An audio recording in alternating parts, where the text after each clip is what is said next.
வணக்கம். நான் தாஸ் திருநாவுக்கரசு. ரீமேக்ஸ் ரியால்டனில் ரியல் எஸ்டேட் புரோக்கர், அதை விட ரியல் எஸ்டேட் கோச். இந்த வீடியோவில் இப்போ நீங்கள் கிட்டடியில் உங்களோட வீடுகளை லிஸ்ட் பண்ணி இருந்தால் அந்த வீடு ஏன் விற்காமல் போனதுன்னதுக்குரிய சில காரணங்களை இந்த வீடியோவில் சொல்ல வரேன். ஒவ்வொரு வீட்டுக்கும் தனிப்பட்ட காரணங்கள் நிறைய இருக்குது. ஆனால் பொதுவான சில காரணங்களை மட்டும் இந்த வீடியோவில் உங்களோட ஷேர் பண்ண போகிறேன். இப்போ போன வருஷம், அதாவது 2025ஆம் ஆண்டு எடுத்து பார்த்தா ஒவ்வொரு மாதமும் டொரண்டோ ரியல் எஸ்டேட் போர்ட்டில் 30,000 வீடுகள் மார்க்கெட்டில் விற்கிறதுக்கு இருந்தது. சராசரியாக ஒவ்வொரு மாதம் 30,000 வீடுகள் விற்கிறதுக்கு வரும். அதில் கிட்டத்தட்ட 6,000 வீடுகள் மட்டும்தான் விற்கும். மிச்சம் 24,000 வீடு விற்காது. 6,000 வீடுன்னு சொல்லி சொன்னால் அந்த மார்க்கெட்டில் உள்ள வீடுகளோட எண்ணிக்கையில் 5இல் ஒரு பகுதி. அதாவது இப்போ ஒரு 5 வீடு மார்க்கெட்டில் இருக்குன்னா அதில் ஒரு வீடு தான் விற்குது, மிச்சம் 4 விற்கல. இதுதான் அந்த விகிதாசாரம். இந்த வீடு இப்படி குறைஞ்ச அளவில் விற்கிறதுக்கு பல காரணங்கள். இப்போ பொருளாதார பிரச்சனை, வட்டி வீத அதிகரிப்பு, அதை விட குறைந்த வருமானம், இந்த பிரச்சனைகளால் இந்த வீடுகள் வில்வடையில் என்ற காரணம் உண்மைதான். அப்படி உண்மையாக இருந்தாலும் இந்த 6,000 வீடுகள் இப்படி விற்றது, மிச்சம் 24,000 வீடு ஒவ்வொரு மாதமும் ஏன் வில்வடையில் என்னதுக்குரிய காரணங்களை சொல்லுறதுக்கான வீடியோ தான் இது. உங்களோட வீடு விற்காம போனதுக்கு முக்கியமாக 2 தரப்பினர் தான் இதுக்கு காரணம்.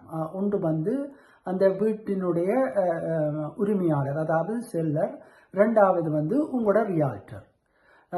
இப்போ உங்களோட நேபர்ஹுட்டில் ஒரு 5 வீடு உங்களோட வீட்டுக்கு போட்டியான வீடு, உங்களோட வீடு மாதிரியான வீடுகள் 5 வீடு இருக்குன்னு வைப்பான்.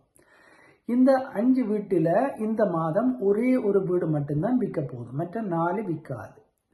இந்த 5 வீட்டில் உங்களோட வீட்டை மட்டும் முதலாவது நிலைக்கு கொண்டு எப்படி விற்கிறதை பற்றிய அறிவும் திறமையும் உழைப்பும் உங்களோட ரியால்டருக்கு இருந்துச்சுன்னு சொன்னால் உங்களோட வீடு விற்கிறதுக்குரிய சான்ஸ் ஒரு 50%. மிச்ச 50% அந்த செல்லரில் தான் இருக்குது. இப்போ நீங்கள் வீடு லிஸ்ட் பண்ணிட்டீங்க, உங்களோட வீட்டுக்கு ஒரு ஷோவிங் வருதுன்னு சொன்னால் நீங்கள் அதை 100% நீங்கள் அதுக்கு ஒத்துழைக்க வேணும். இப்போ சில பேர் சொல்லுவேன், இன்றைக்கு பார்க்கலாது, வேறு ஒரு நாளைக்கு வர சொல்லுங்கள்.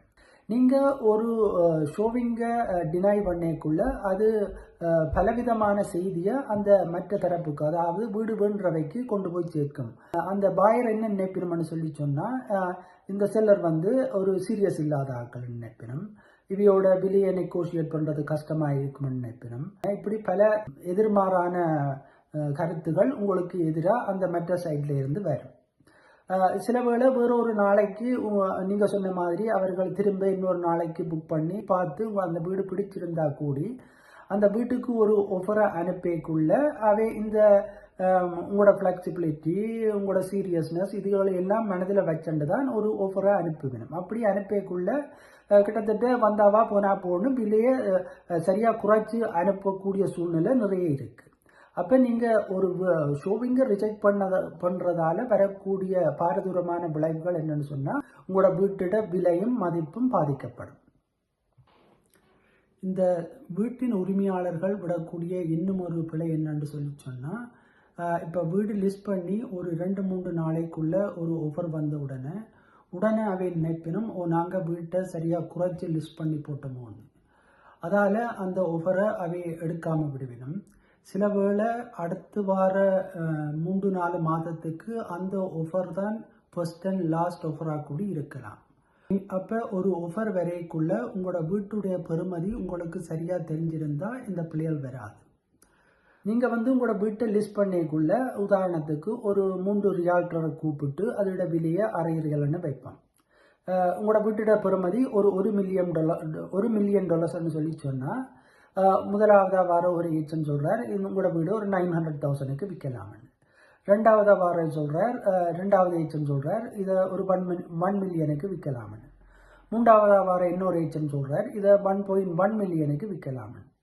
உடனே பெரும்பாலான இந்த வீட்டு உரிமையாளர்கள் என்ன செய்கிறாங்கன்னா யாரு கூட விலை சொல்லினமோ அவைகிட்ட அந்த வீட்டை கொடுக்குறது. இது இப்போ இப்படி நீங்கள் கூட விலைக்கு உங்களோட வீட்டை மார்க்கெட்டில் போடைக்க என்ன நடக்கும்னு சொன்னால் அது விற்காம மார்க்கெட்டில் கிடந்து அப்படி இழுபடும். அப்படி கனகாலம் அந்த வீடு மார்க்கெட்டில் கிடக்க கடைசியில் உண்மையான அதோட 1 மில்லியன் என்ற அந்த வேல்யூவை கூடி அந்த வீடு இழந்து 1 மில்லியனுக்கு குறைவாக விற்கக்கூடிய சூழ்நிலையும் ஏற்படும்.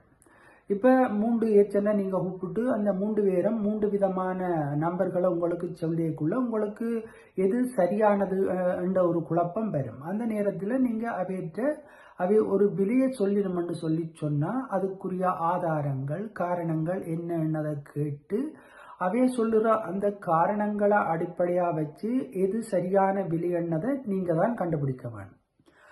அவைய சொல்கிற நம்பரை மட்டும் வச்சுட்டு நீங்கள் உங்களோட வீட்டோட விலையை நிர்ணயிக்க இயலாது. இப்படி பிழையான விலைகளை வச்சு வீடுகளை லிஸ்ட் பண்ணுறதாலையும் வீடுகள் விற்காம போகுது.